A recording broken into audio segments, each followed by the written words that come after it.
So see what is process scheduling. होता क्या है, मल्टीपल प्रोग्रामिंग ऑपरेटिंग सिस्टम में होती है। तो ये कैसे करते हैं, सीपीयू एक प्रोसेस को बिना कंप्लीट किए दूसरे प्रोसेस में स्विच करता रहता है। Multiple we call it context switching, जो बहुत फास्ट एक प्रोसेस से दूसरे प्रोसेस में स्विच होता रहता है। तो ये होता कैसे, अब नेक्स्ट किस प्रोसेस को लेना है, उसके बाद वापस किस प्रोसेस को लेना है। तो वी स्केड्यूल, एक स्केड्यूल बनाते हैं प्रोसेस का उसके प्रायोरिटी के हिसाब से और मल्टीपल चीज़ों को ध्यान में रखते हुए। तो इसको अपन बोलते हैं process scheduling. Many processes are kept in memory at a time when a process must wait or the time quantum expires. The operating system takes the process away from one process and the operating system gives the CPU to the another process and this pattern continues. और ये process scheduling होता कैसे है, तो CPU का एक scheduler होता है, ये इसको जो प्रोसेस शेड्यूलिंग करने में हेल्प करता है। और प्रोसेस शेड्यूलिंग दो टाइप की हो सकती है, नॉन प्रीएम्प्टिव और एक प्रीएम्प्टिव। नॉन प्रीएम्प्टिव मतलब इसमें क्या होता है कि जो रेडी क्यू में प्रोसेस है, पहले एक प्रोसेस को कंप्लीट करना पड़ेगा, सीपीयू बीच में से छोड़ के नहीं जा सकता। Once CPU has been allocated to a process, the process kept the CPU until CPU either terminating or by switching to wait state। या तो वो प्रोसेस खुद टर्मिनेट हो जाए या फिर वो कोई प्रोसेस डिमांड करे वेट स्टेट की, तभी वो CPU उसको छोड़ सकता है, अदरवाइज CPU नहीं छोड़ सकता। बट इसमें दिक्कत क्या आती है, स्टार्वेशन।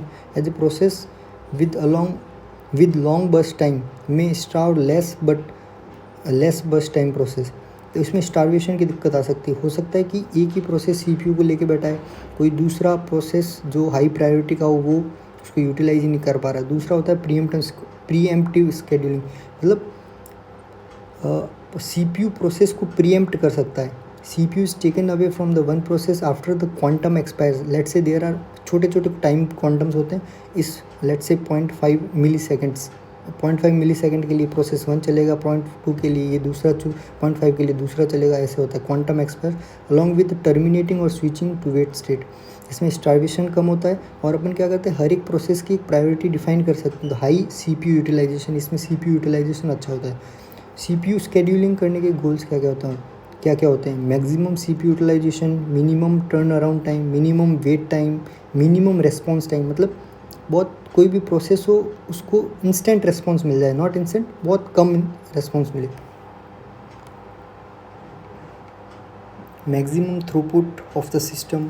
अब थ्रूपुट क्या होता है, ये सारी इसमें कुछ टर्म्स है वो देखेंगे। थ्रूपुट होता है कि एक यूनिट टाइम में कितने प्रोसेस को CPU ने कंप्लीट करा। Arrival time, process ready queue में कब आया। बर्स्ट टाइम होता है कि एक प्रोसेस है उसको इफेक्टिवली कितना टाइम लगता है, एग्जीक्यूट होने में टाइम कितना लगता है। लेट्स से उसको 10 सेकंड एग्जीक्यूट होने में लगता है, बट वो 2 सेकंड रेडी क्यू में भी रह रहा है, 2 सेकंड वेट स्टेट में भी रह रहा है, बट वो अपन काउंट नहीं कर रहे। इसको खाली एग्जीक्यूट होने में कितना टाइम लगता है उसको बोलते हैं बर्स्ट टाइम।